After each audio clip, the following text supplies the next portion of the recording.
क्या हाल है दोस्तों। आज हम कक्षा 10 का जो 3.1 एक्सरसाइज है हाई स्कूल का बहुत ही अच्छा प्रश्न करा रहे हैं।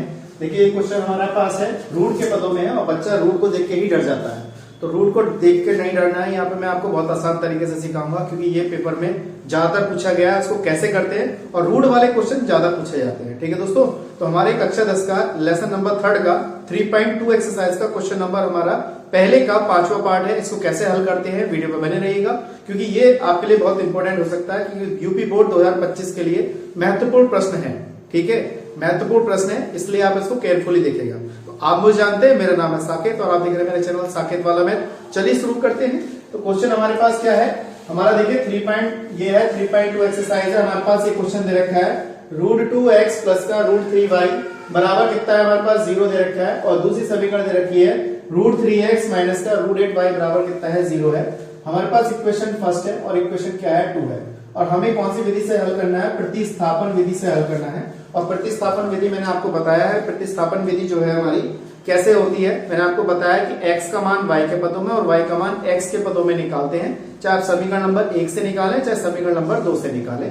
अगर आप समीकरण नंबर 1 का मान अगर x का मान y के पदों में निकालते हैं तो 2 में रखेंगे और समीकरण 2 का मान अगर x का y के मान पदों में निकालते हैं तो आपको 1 में रखना है। ठीक है, तो कैसे करते हैं देखिएगा। तो हमने क्या किया, यहाँ पे लिख दिया समीकरण 1 से। देखो समीकरण 1 हमारे पास ये रही, तो हमने लिखा √2x प्लस का √3y बराबर कितना, 0 दे रखा है। इसको मैं उधर ले गया तो कितना आ जाएगा, √2x बराबर माइनस का √3y। ये गुणा वाला पद कहां चला जाएगा, बटे में चला जाएगा। इस तरीके से बटे में चला गया, इस तरीके से आ गया। ये मैंने समीकरण नंबर कितनी मान ली, यहाँ पर 3 मान ली। अब देखिए मैंने समीकरण 1 से x का मान y के पदों में निकाल लिया और ये वाला मान जो है हम समीकरण नंबर 2 में लगाएंगे। आप चाहे x का मान y के पदों में निकालें या y का मान x के पदों में निकालें, तो बात एक ही है। ये बात आपको अच्छी तरह समझनी है। तो हमने यहाँ पे ये निकाला, अब ये वाला मान हम समीकरण नंबर 2 में लगाते हैं। तो देखिए दोस्तों कैसे लगाते हैं, समीकरण 2 से हम क्या करते हैं, x का मान लगाते हैं। तो मैंने यहाँ पे लिखा 3x माइनस का √8y इक्वल टू कितना है, 0 है। तो मैंने क्या किया, √3 इंटू x की वैल्यू ये पूरी लगा दी यहाँ पर, माइनस का √3y अपॉन में √2 माइनस का √8y इक्वल टू कितना है, 0 है। अब इस वाले पद की हम मल्टीप्लाई करते हैं, इसकी गुणा इससे करेंगे तो आपको पता है रूट से रूट हट जाता है जब गुणा करते हैं। तो माइनस का कितना हो जाएगा 3y और ये हो जाएगा √2 बराबर, इसको उधर भेज दीजिए तो प्लस में हो जाएगा, इस तरीके से हो जाएगा। समझ में आ गया आपको। आप चाहें तो उससे उधर ना भेज के आप यहीं पे इसको सॉल्व कर सकते हैं तो ज्यादा बढ़िया रहेगा। तो अगर इधर ना भेज के करते हैं तो इसको भी सॉल्व करके दिखाता हूँ कैसे करते हैं। इससे इसकी गुणा करें तो रूट हट गया तो 3y बचा अपॉन में √2 बचा। इतना समझ में आ गया। फिर मैंने क्या किया, यहाँ से देखिए ये हम रूट है तो इसको हम क्या कर सकते हैं, 8 को 2 गुणा 2 गुणा 2 और y इस तरीके से भी लिख सकते हैं।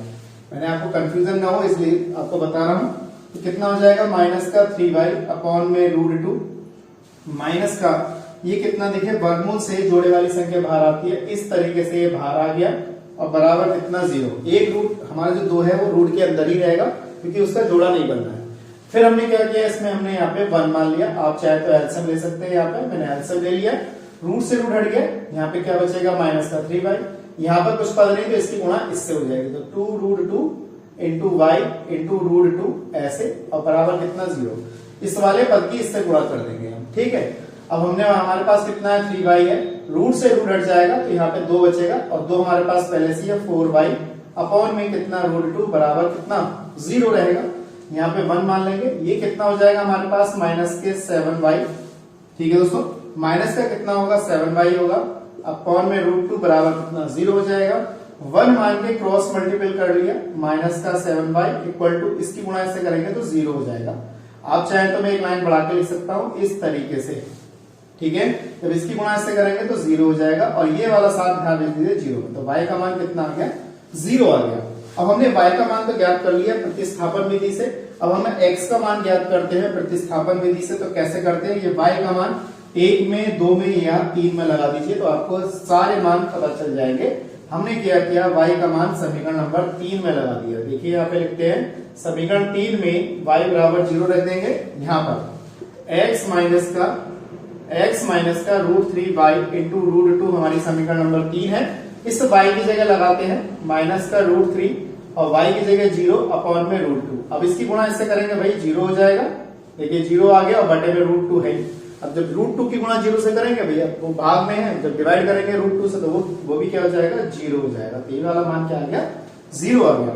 मैं समझता हूँ क्वेश्चन आपको प्रतिस्थापन विधि से अच्छी तरह समझ में आ गया होगा। अगर किसी प्रकार की अगर समस्या आपको समझ में नहीं आए तो मुझे कमेंट में जरूर बताइएगा। अगर आपको उत्तर की जांच करनी है तो किसी एक समीकरण में आप मान लगा सकते हैं। यहाँ पर देखिए x का मान यहाँ पे 0 लगाएंगे तो भाई 0 हो जाएगा, y का मान 0 लगाएंगे तो 0 हो जाएगा, तो पूरा टर्म 0 हो गई। ऐसे ये भी 0 और ये भी 0, तो इसका मतलब हमारी समीकरण एकदम सही है। मैं समझता हूँ आपको ये चीज अच्छी तरह समझ में आ गई होगी। अगर फिर भी अगर कोई चीज समझ में नहीं है तो मुझे कमेंट में जरूर बताइएगा। ठीक है दोस्तों, कौन से टॉपिक आपको चाहिए मैं इसको प्रोवाइड कराऊंगा, आपको अच्छी तरह बताऊंगा क्या चीज उसमें आपको सीखनी है। ठीक है, तो आज के लिए इतना ही। नेक्स्ट वीडियो में इसका क्वेश्चन नंबर 6 लेके आएंगे। आज के लिए इतना ही, नेक्स्ट वीडियो में मिलेंगे। जय हिंद, जय भारत।